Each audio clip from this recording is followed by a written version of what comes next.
They say that grief is the price you pay for love, but I found out the hard way that sometimes grief is just the down payment, and the real cost is a cold, calculated betrayal. My name is Eleanor Vance, and I am 78 years old. My whole life, every sacrifice, every chipped paint minimum wage job was built on one single, ironclad promise: the security of a life insurance policy. A promise that was broken not by a corporation, but by my own flesh and blood, my daughter Sarah. I want to tell you this story not for pity, but for warning. Because when you've spent 50 years building a financial fortress for your old age, only to have your child walk in, take a wrecking ball to it, and leave you with less than a shack, you realize the greatest danger is often sleeping right down the hall. My story starts not on the day of the shock, but decades earlier, in the dust and heat of a military base in Fort Bragg, 1968. My husband, James, wasn't a man of grand gestures or booming bank accounts. He was a good man, a veteran, a paratrooper who had seen things he never spoke of, and who came home with a limp and a commitment to stability. We were young, poor, and deeply in love. The day he signed the papers for that whole life insurance policy, I remember it like a second wedding. He'd laid the heavy folder on our tiny kitchen table, Foreman and Associates, $650,000, payable upon his death, a sum that, in 1970, sounded like all the gold in Fort Knox. "This, Ellie," he'd said, tapping the corner of the paper with his calloused finger, "is our retirement. This is the promise that you will never have to worry about a roof or a meal after I'm gone. 50 years of small payments, I'll work for it, and you'll keep the wolf from the door." He made me the primary beneficiary. Of course he did. We were a unit. But James was a realist. He'd seen too many young families lose everything. He decided on an ironclad layer of protection, something he called the idiot-proof plan, after a terrible story he'd heard in the barracks. He included a non-revocable beneficiary clause, meaning the primary beneficiary could not be changed without their written consent. A belt and suspender move. And for the executor, our daughter Sarah. She was a bright, organized child, and he thought putting her in charge of the paperwork would save me stress in my old age. It was a gesture of love, not a loophole for avarice. That day, the $650,000 policy became the North Star of our existence. It wasn't a savings account, it was a pact. We didn't save for retirement, we paid for the policy. Every decision we made for the next 5 decades revolved around 2 principles: keeping James healthy and keeping that policy paid. We could have aimed higher. James was a smart man, but his service-related injuries made heavy labor impossible, and his pride kept him from accepting handouts. He worked as a security guard, mostly night shifts. Me? I was a waitress. For 50 years. Think about that. 50 years. I wore cheap, synthetic uniforms that smelled faintly of fryer oil. I stood on my aching feet, serving coffee, mopping up spilled milk, and smiling until my cheeks were stiff for tips that barely covered the monthly premium. I skipped new glasses, I wore the same coat for 20 winters, and I patched the knees of my slacks until the fabric was more threadbare than cloth. We lived in a rental house that always smelled a little damp. We drove a Ford that was older than our daughter. We said no to vacations, no to new furniture, and no to joining friends for anything that cost more than a cup of tea. Why? It's for the policy, Ellie, James would remind me, counting out the bills for the monthly envelope. This is our piece. He kept a ledger, a spiral notebook with a faded blue cover, and for 5 decades he marked every single payment. Each entry was a little victory, a nail hammered into the foundation of our secure future. Our daughter Sarah saw us do this. She saw the sacrifice. She was raised on the silent liturgy of the life insurance premium. She saw me wipe down tables until 2 a.m. and saw her father leave for work before the sun was up. She knew the weight of that policy. Sarah grew up and went to college, the one expense we never skimped on, using a small inheritance from my mother. She became a successful paralegal, a sharp, professional woman with a sleek car and a house that dwarfed our little rental.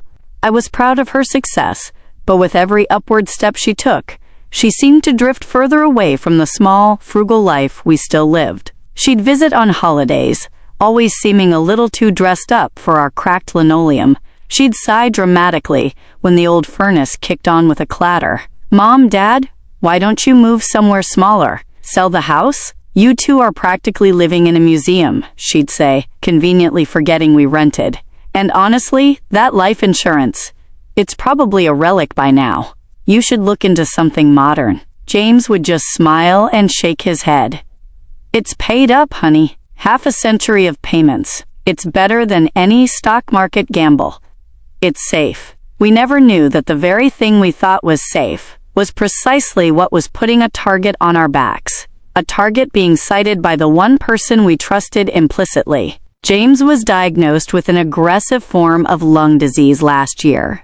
It was fast, a cruel final payment for his years spent sleeping in dusty barracks and breathing in who knows what overseas. It was swift and merciful, in its own terrible way.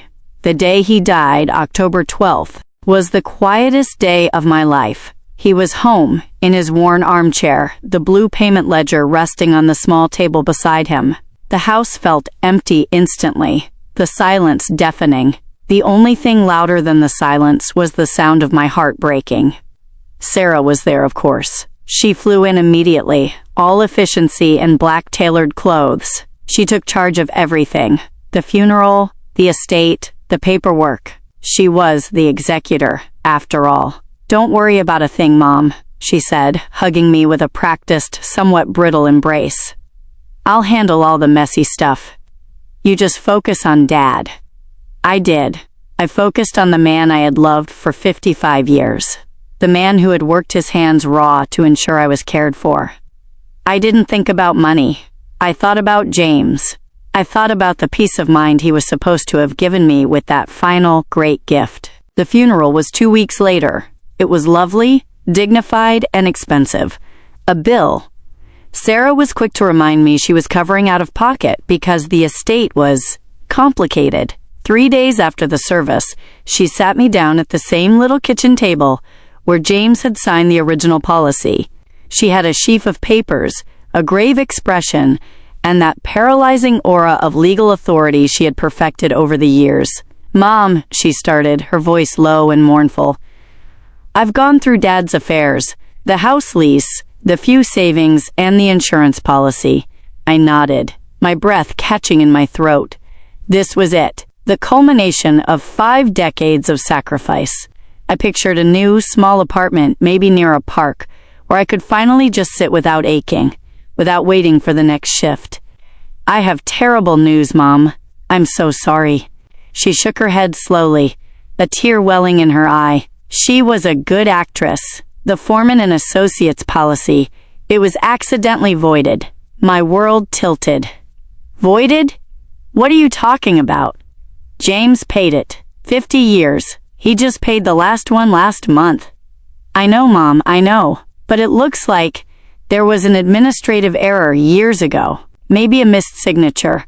Or a wrong form. It's a technicality, but legally, the full death benefit is unclaimable." She pushed a photocopy of a letter across the table. A cryptic notice from the insurance company from years prior, referencing a lapse and reinstatement, but written in impenetrable legal jargon. It looked official. It looked final. "So, what is left, Sarah?"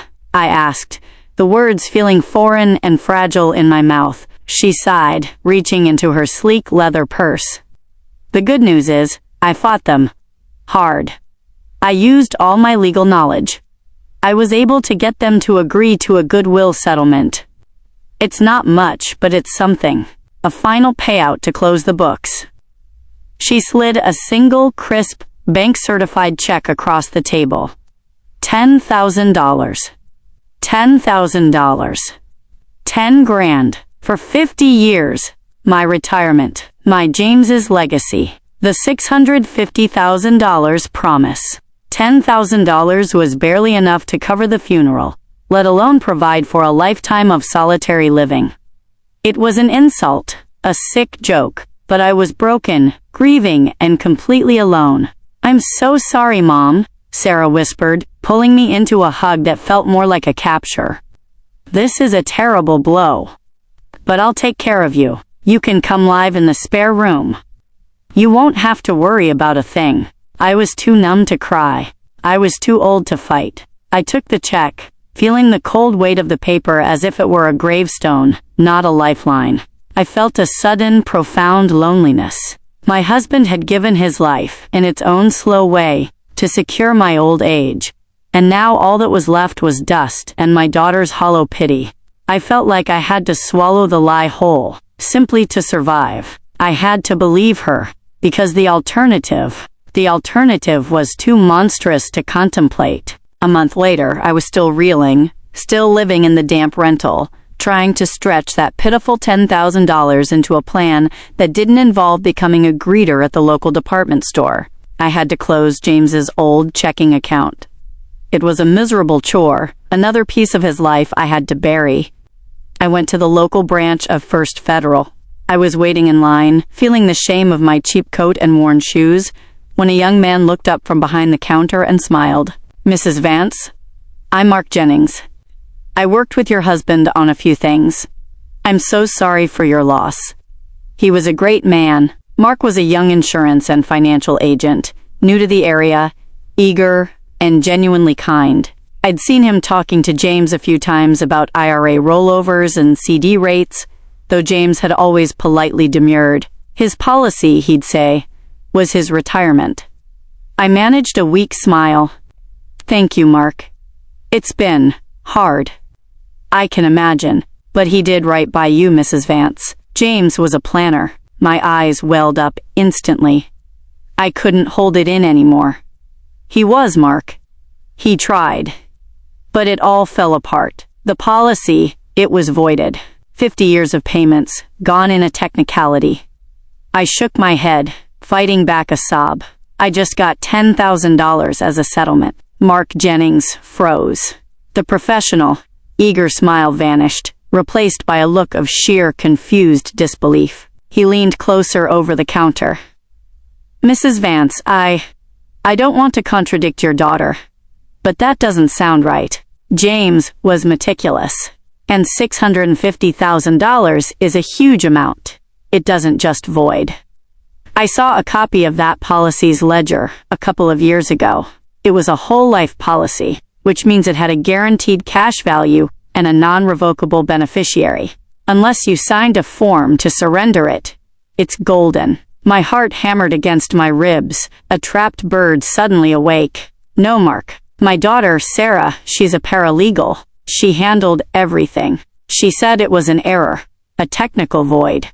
Mark slowly pulled up his computer, his fingers flying across the keyboard with a newfound intensity. He wasn't looking at my account, he was looking at an insurance database. Foreman and Associates, policy number 743. James Vance. He mumbled the details under his breath. The silence stretched until it felt like a physical weight pressing down on my chest. Then he stopped. He turned off the monitor, his face pale and sick. He looked at me, not as an employee, but as a horrified witness. "Mrs. Vance," he said, his voice barely a whisper, "I am so sorry. I think you need to call a lawyer. I can't show you the screen, but I can tell you what the system shows. The full policy, the $650,000 death benefit, was paid out, not voided. It was a lump sum, cashed out in full." My brain stuttered. "Cashed out? When?" He looked down at the receipt in his hand, a small, thermal paper scrap that contained the universe. It was cashed out, paid in full to the executor the day after the funeral. The $10,000 on the check, the goodwill settlement? It wasn't a settlement. It was a tip. My own money, thrown back at me like scraps to a dog. The tears I'd cried over the voided policy? Sarah had been watching me, calculating, all while sitting on the secret of a fortune. I stood up, my old knees shaking, the world a dizzying whirl of green carpet and fluorescent lights. Mark helped me steady myself. "Take a deep breath, Mrs. Vance. We have to be smart now. You need evidence." "The ledger?" I choked out. James's ledger. He had a blue spiral notebook. Every payment for 50 years. I went home, my mind a storm of grief and white-hot fury. I bypassed the armchair, the empty space where James had been, and went straight for the small filing cabinet in the back room. The ledger was there, just as I remembered. Faded blue cover, crisp pages inside. Entry 1. June 1970, minus $45. Entry 600, October 2020, minus $120. 5 decades. Every payment, a flawless record of an investment. This wasn't voided. This was a lie. But James's careful ledger wasn't the only piece of evidence. I remembered the photocopied letter Sarah had shown me, the one that claimed the policy was voided. I found it tucked into my receipt drawer.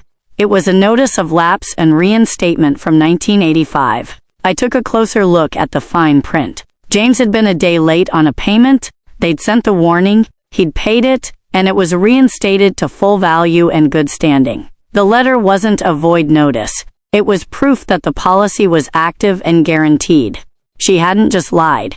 She had doctored a document, weaponized our shared history, and twisted James's own diligence into a phantom failure. Why would the insurance company pay Sarah, the executor, and not me, the primary beneficiary? I called Mark, and he gave me the name of a lawyer, a sharp woman named Ms. Chen. Ms. Chen's office was cool, modern, and intimidating. I sat there, clutching the blue ledger like a shield. Mrs. Vance, Ms. Chen said, tapping her pen on my documents. This is textbook. Your daughter, as the paralegal and executor, was able to use the power of attorney you unwittingly gave her when she took over James's affairs after he became ill. More importantly, she used a terrible little loophole. She pointed to the beneficiary page. James's initial setup was bulletproof. You were the primary, with a non-revocable clause. But when a policyholder passes, the company's first check goes to the executor of the estate if they can produce documents that seem to indicate the primary beneficiary is incapacitated or has otherwise relinquished their claim.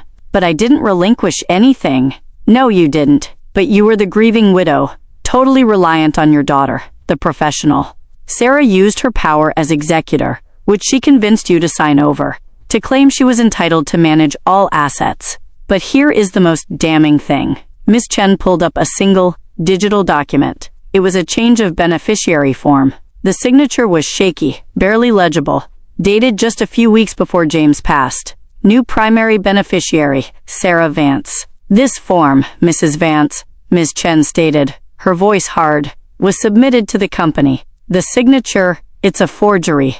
A very poor one. Likely signed by Sarah, or traced while your husband was heavily medicated, perhaps unconscious. Since you were not notified, the primary beneficiary on a non-revocable policy must be notified. This is illegal. But with this change of beneficiary and her power as executor, she was able to process the death claim to herself as the new sole beneficiary the very next day after the funeral. She cleaned out 50 years of effort in a single transaction. The realization hit me with the force of a physical blow. The voided policy was a lie. The $10,000 was hush money. The tears were for a performance. Sarah didn't just steal my retirement. She stole her father's dying wish, right out of his cold, trusting hands. She had looked me in the eye, weeping, and committed the ultimate financial murder. Mark Jennings, the kindly young agent, connected me with Ms. Chen, and the world shifted instantly from a fog of grief to a stark, cold clarity. Ms. Chen was not a warm woman, but she was a furnace of legal strategy. She treated the case not as a family drama, but as a high-value corporate fraud, which, I suppose it was. You must act normally, Mrs. Vance, she instructed me, her voice sharp and precise. Your daughter is counting on your helplessness. Any sudden change in your routine or attitude will alert her, and she will move the money again, or bury the paper trail deeper. Do not mention the policy, the truth, or Mr. Jennings. Play the grieving, financially dependent widow. It was the hardest acting I had ever done. Every time Sarah called, I had to put on a show of weary defeat. How are you doing, Mom? Have you spent any of that little settlement yet? She'd ask, the word little dripping with false sympathy. I'm just trying to pay the utility bills, dear. It doesn't go far, I'd answer, my voice cracking just enough to be believable. Her tone would immediately shift to one of practical, almost bored efficiency. Well, that's why we need to move quickly. I've taken the liberty of listing Dad's old Ford for sale. Nobody wants that relic, but we can get a few $100s for scrap. And I need to start clearing out the rental. We can't afford another month of that lease. I'm thinking next week I'll get a moving crew to take your essentials, a few boxes, your bedroom set, and bring them to my house. The plan was a vice, tightening slowly, moving in with Sarah, losing the last physical ties to James and our own life, her controlling me under her own roof, using the lie of the voided policy to justify her charity. I saw it clearly now. She wasn't just stealing the money.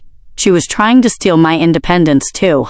She wanted a captive audience for her generosity. That's very kind, Sarah, I lied, my voice weak. But I haven't even gone through James's things yet. The files, the old mementos, it's too much. Mom, you're dwelling? It's junk. I'll handle the mementos. I'm the executor. I'll make sure it's done quickly and professionally, she insisted, with a chilling mix of impatience and authority. I hung up the phone and looked at the blue ledger on the table. She wanted to clear out my life. Not because she was helpful, but because she was afraid I would find another piece of paper that told the truth. I realized I couldn't navigate this minefield entirely alone. Sarah had a brother, my son Michael. Michael was James's son from a previous marriage. But he was my son in every sense that counted. He lived on the other side of the country and was a good, straightforward man, though often too busy with his own family to keep up with ours. He wasn't involved in the initial funeral arrangements, which had been Sarah's private production. I called Michael and used the careful words Ms. Chen had coached me on. I didn't accuse Sarah. I spoke only of my own fear and confusion. Michael, darling, I need your help, I said, my voice heavy with what felt like honest distress. Sarah has been so wonderful, but I'm confused about Dad's finances. She says the insurance policy was voided. But that doesn't sound right to me. Your father was so careful. I need a second pair of eyes. I need an honest man to look at his papers. Michael, bless him, was immediately concerned. Voided? $650,000? That's insane, Mom. I'll book a flight. That whole life policy was their lifeblood. A week later, Michael was sitting on my tattered sofa, looking uncomfortable in the small, damp house. He was looking at the copies of the estate documents Sarah had provided. It all looks legal, Mom, he said, rubbing the back of his neck. She has the executor power of attorney, and this voided letter from Foreman and Associates looks official, even if it is a bit dense. Look closer, honey, I urged, pointing at the date on the voided letter, 1985. Does a 1985 warning about a payment lapse mean a policy is voided today? And why would Dad keep paying for 35 more years if it was worthless? The doubt began to chip at his initial trust. Michael was an engineer, a man who saw logic and systems. A system of 50 years of payments should not simply disappear. He began to ask Sarah for more. He called her, citing my confusion and his need to help Mom manage her dwindling finances. Sarah's responses to Michael were curt, professional, and patronizing. She was the local one. She was the paralegal. He didn't need to involve himself. But Michael kept digging. He looked at James's few other assets. James had a small, untouchable trust, about $15,000, set up by his father for emergencies. Sarah, acting as executor, was supposed to transfer it to me. Michael discovered that Sarah had already cashed out that entire trust account. She had claimed she needed the money for the funeral costs, despite having said she was paying out of pocket. The funeral cost $10,000. She pocketed the remaining $5,000. She used Dad's trust fund to pay for the funeral, Mom, Michael reported, his voice tight with anger. And then she told you she paid for it so she could keep the extra $5,000. This isn't a mistake. This is a pattern of deception. She's treating the estate like a personal bank account. The $5,000 was nothing compared to the $650,000. but it was the proof of character we needed. Sarah was not a grieving daughter making a mistake. She was a thief operating under the guise of duty. Michael, now fully on my side, became my rock, my sounding board, and my secret driver. Sarah insisted on hosting an appreciation dinner for me before I moved in. It was, in reality, a celebration of her newly acquired wealth and dominance. I was to come over, be fed, and be reminded of how lucky I was to have her. Miss Chen saw it as an opportunity. Observe everything, Mrs. Vance. Look for signs of sudden liquidity. She will be arrogant. Michael drove me to her house. The one she and her husband, David, had been complaining was tight just 6 months ago. Now it had clearly undergone an invisible, massive upgrade. It was all white marble, soaring ceilings, and expensive, uncomfortable furniture. She met us at the door, draped in a designer silk dress that must have cost more than my first car. Her husband, David, looked nervous, constantly adjusting his tie and avoiding my eye.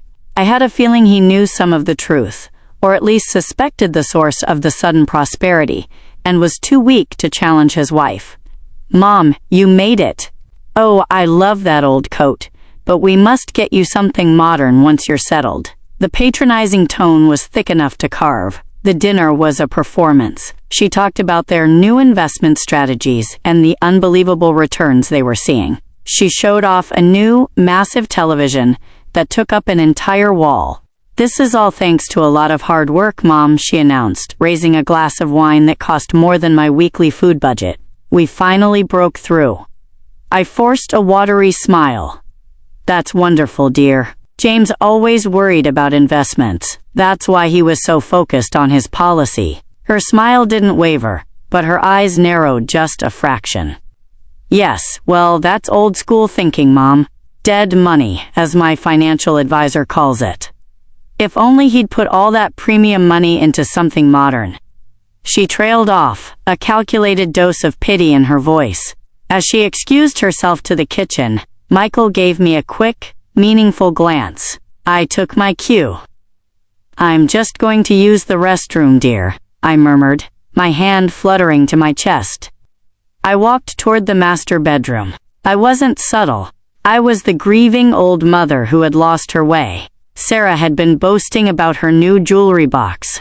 It was a beautiful, dark wood dresser, sitting beneath a framed portrait of her and James from a few years ago. I opened the top drawer. There on a velvet lining was a bracelet. Not gold-plated junk, but a thick, heavy band studded with brilliant cut diamonds. It wasn't gaudy, but it screamed expense. This wasn't a paralegal's bonus. It was a thief's spoil.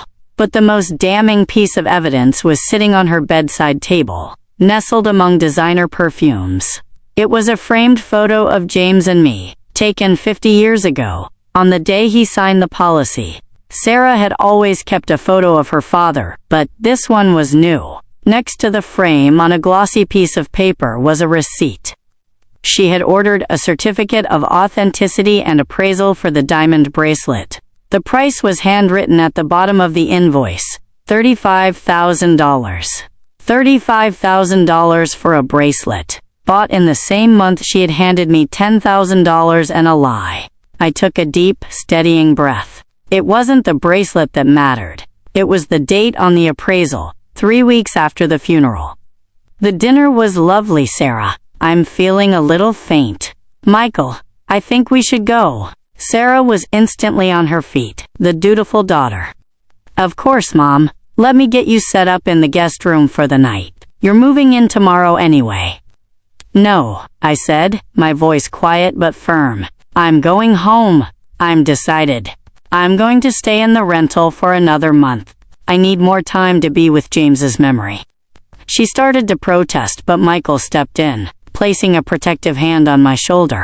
"She needs time, Sarah. We'll talk about the move later."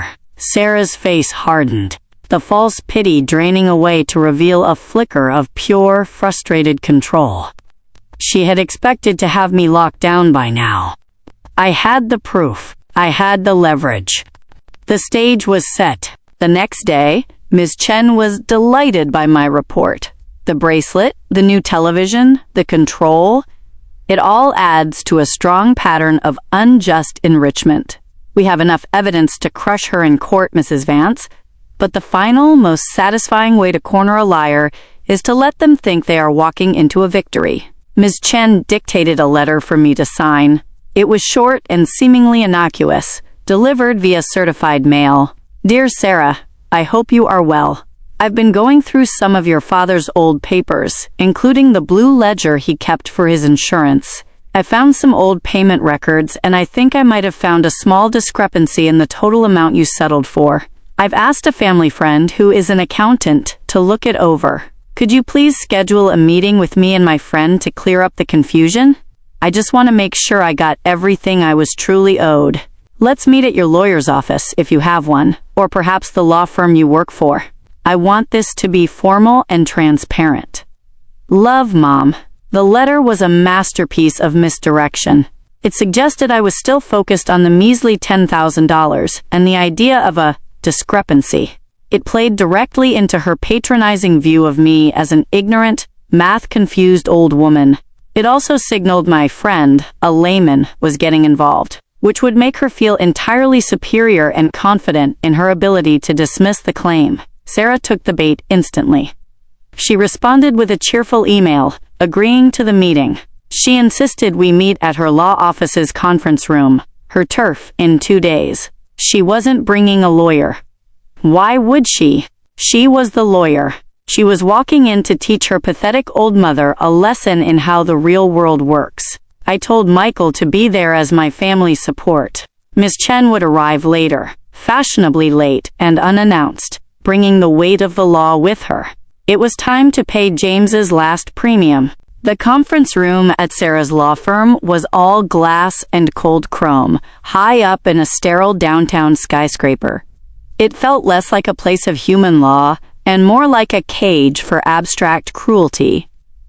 I sat at a polished mahogany table, clutching my purse next to Michael. Sarah arrived 5 minutes late, gliding in with a confident, almost theatrical sigh, holding a manila folder overflowing with documents. She wore a sharp navy suit, her hair perfectly styled. She was a professional predator, perfectly disguised. Thank you for meeting, Mom. Michael, she said, nodding to her brother with dismissive politeness. I'm going to keep this brief. I'm very busy today. She sat across from me, spreading her documents, all the voided letter, the $10,000 settlement check copy, and the original legal-sounding power of attorney forms I'd signed weeks after James's death.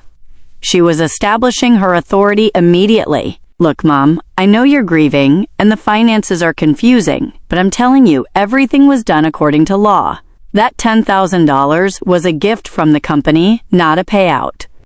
It was settled. She spoke to me as if I were a child who couldn't grasp the concept of gravity. It's just that blue book, Sarah, I said, my voice thin, playing the part of the confused mother. I reached into my bag and slid the old, faded blue ledger across the table. It looked utterly out of place against the gleaming wood. Your father marked every payment. All 50 years. It doesn't look like a voided policy, dear. It looks like a lifetime of effort. Sarah picked it up with the tips of her fingers, like it was contagious. She flipped through the meticulously dated pages, a fleeting look of annoyance crossing her face. Mom, this is sentimentality. It proves nothing. Your father was an old man, and the company made an administrative decision years ago. I'm a paralegal. I understand policy structures. Your little ledger doesn't supersede a legal ruling. She tossed the book back onto the table. Now, if you think you're owed another $500, tell your accountant friend to write a letter, and I'll send it to the firm. I think I'm owed more than $500, Sarah, I said, my voice suddenly firm, losing the tremor. Just then, the conference room door opened, and Miss Chen walked in, radiating quiet power. She didn't look at Sarah. She looked at me and nodded, a sign that the show was starting. Good morning, Ms. Chen stated, her voice calm and authoritative, placing her briefcase next to me. I am Miss Chen, and I am not an accountant friend. I am Mrs. Vance's legal counsel. Sarah's face went white. The confidence drained away instantly. The casual sprawl of her documents suddenly looked desperate. Counsel? Mom, what is the meaning of this? You can't just blindside me with a lawyer. You're the one who insisted we meet in a law office, Sarah, Michael cut in, his voice cold. Seems only fair. Ms. Chen opened her briefcase and pulled out a stack of documents far thicker than Sarah's. The first document she placed on the table was a copy of the bank wire transfer receipt. Ms. Vance, let's stop discussing the $10,000 settlement, which we both know was a distraction, Ms. Chen began, her eyes locked on Sarah. Let's discuss the full $650,000 death benefit from Foreman and Associates, the one that was processed and wired to an account held in your name on October 14th, the day after your father's funeral. She slid the wire transfer receipt across the table. Sarah didn't even look at it. She knew what it was. Her jaw slackened. This is ridiculous. That policy was voided. I showed my mother the paperwork. You're making a false claim, and I will sue you for slander. Sarah stammered, scrambling to rebuild her wall of lies. You showed your mother a notice of lapse from 1985, Ms. Vance. Ms. Chen corrected calmly, placing James's original policy document on top of the receipt. A policy that was paid up and in good standing for the next 35 years. A fact easily verified by the excellent ledger your mother provided. The policy was never voided. Then came the final hammer. Ms. Chen slid the last, most damning piece of paper across the table. The forged change of beneficiary form. And as for why the money was wired to you, the executor, and not the primary beneficiary, Mrs. Eleanor Vance, Ms. Chen continued, her voice now sharp as broken glass. We have here a change of beneficiary form, submitted while your father was in a medicated stupor, changing the primary beneficiary from his wife of 55 years to his paralegal daughter. Note the date, 2 weeks before his death. Note the signature. Ms. Chen leaned forward slightly. We have a handwriting expert's affidavit prepared.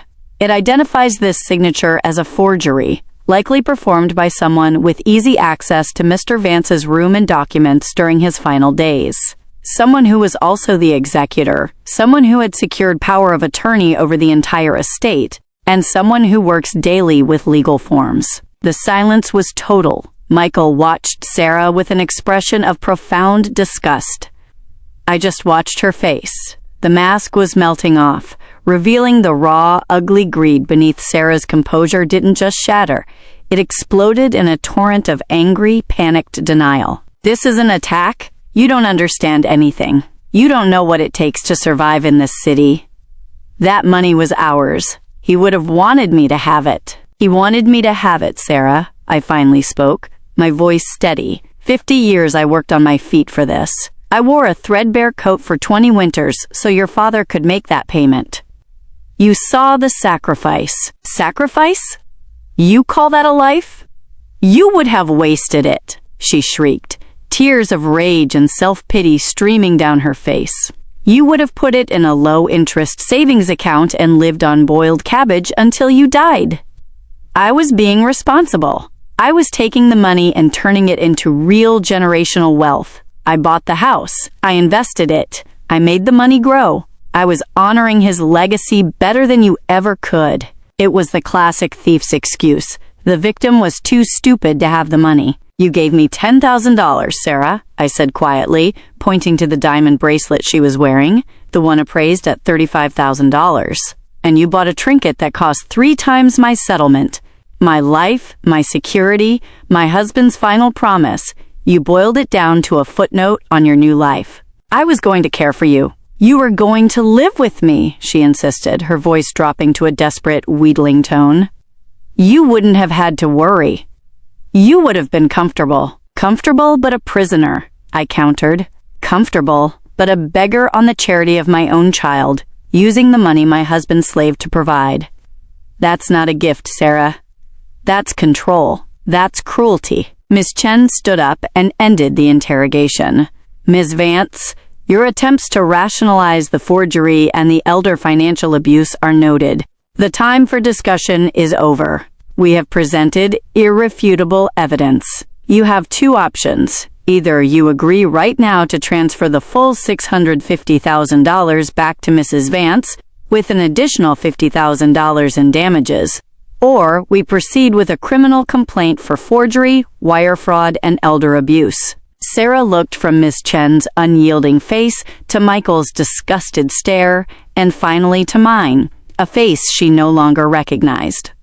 The confidence of her deceit was utterly gone, replaced by the terror of a woman whose entire, sleek professional life was about to be obliterated. She crumbled, burying her head in her hands on the mahogany table.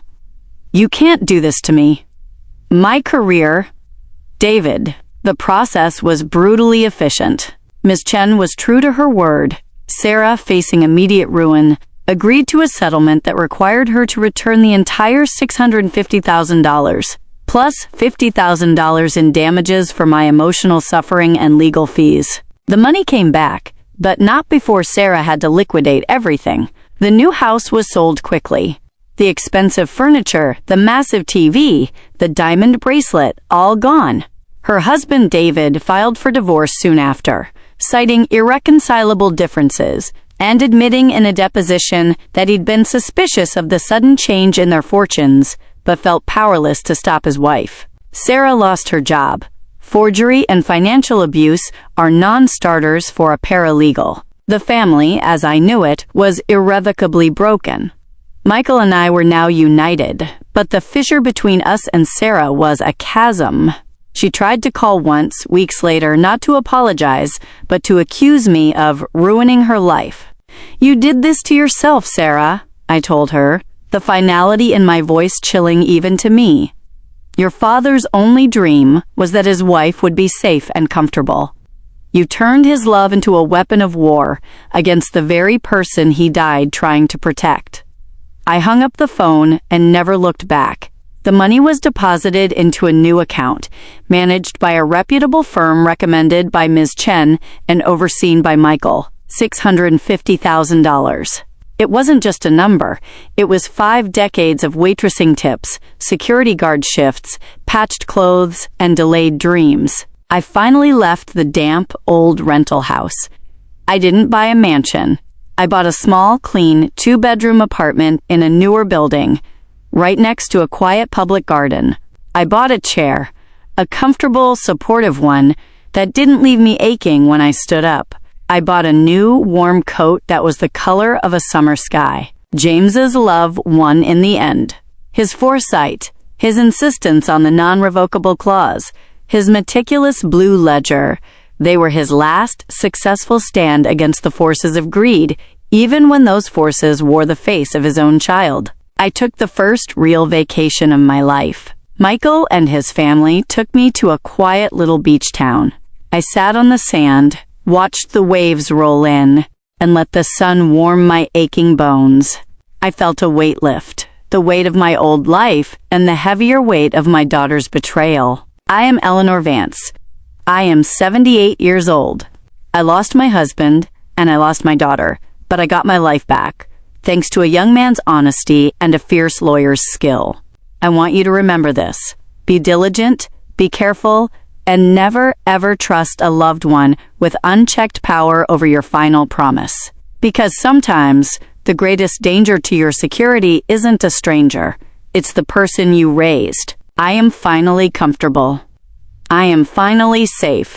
And my only regret is that James isn't here to see the new coat.